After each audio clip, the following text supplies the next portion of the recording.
Amidst MECQ, I still find time to exercise. Yesterday, as I was walking the dog, I surveyed the BGC skyline and I was amazed that despite the COVID pandemic, construction is continuing.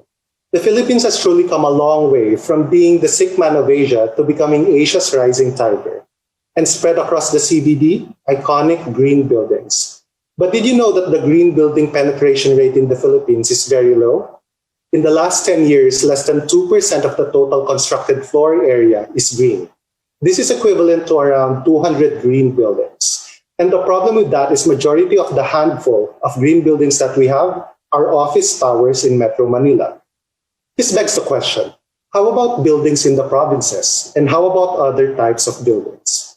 With the onslaught of the pandemic came work from home and flexible work setups. We have come to appreciate our living spaces, how important they are to our well-being, and why we need our homes to run as efficiently as possible. Since I joined the International Finance Corporation in September last year, I have only set foot in the office once, just to quickly go in, have my photo taken, and get my company ID. If you add my time in Sydney working as an academic while doing my master's, I have been working from home for over a year now, like most of you. The situation could have been better if I were living in a green home, but we don't have a lot of that in the Philippines. The solution I could find at the moment, as you can see behind me, is to become a plantito, or a plant enthusiast, accumulating 80 plants in a period of just 2 months. In other building typologies, the industrial and warehousing sector has seen, for the most part, a stable demand. In the last year, if you're like me, you would have discovered the wonders of online shopping, which relies on logistics buildings. Surely, these types of buildings can also benefit from being transformed into green buildings. Unfortunately, the residential, industrial, and other building typologies are left behind in the green building movement because of complex, expensive, traditional green building certification processes. This is the narrative that we are trying to change. Through our work in IFC and EDGE, we are making green buildings more accessible, easy, and inexpensive for everyone, not just Metro Manila office developers. A lot of it happens through the EDGE app, an integrated and cloud-based platform that allows developers to find the most cost-effective sustainability measures to implement on their projects. A lot of our work is sponsored by government donors. Thanks to the generosity of the UK government, we are able to offer the EDGE app for free in the Philippines. If a building can meet the required 20% efficiency in energy, water, and embodied energy in materials compared to baseline, then it can be certified with EDGE.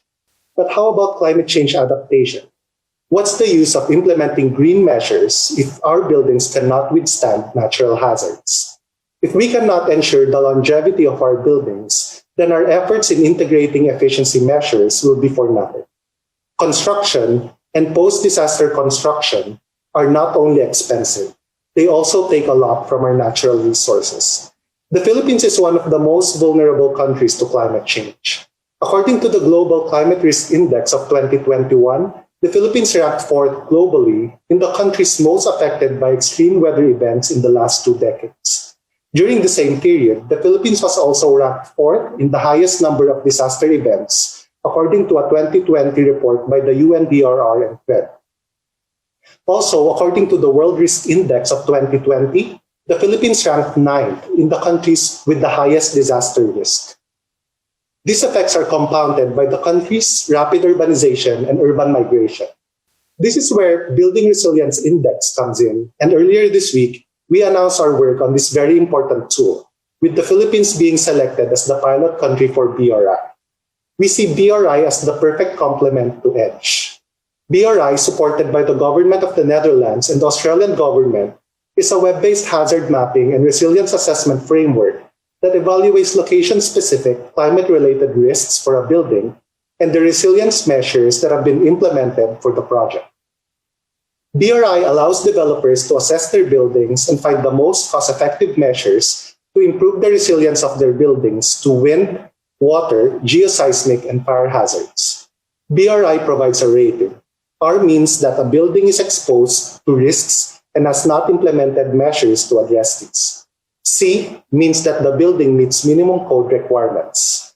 A B rating means that the building meets best practices at the local level. An A rating means that a building meets global best practices.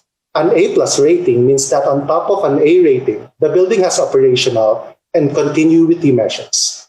We are replicating our approach with Edge. Like Edge, BRI will also be underpinned by a free-to-use app that's accessible to everyone. With technical assistance and user guides for both Edge and BRI, we are making green and resilient buildings more accessible for everyone. Imagine the Philippines where all buildings are rated not just in terms of their greenness, but also resilience. But while we have been seeing a lot of progress in sustainability and resilient buildings, our partnership with innovative developers like Imperial Homes Corporation, who is also speaking today, is not enough. We encourage financial institutions, public policymakers, and the academe to join us in this effort.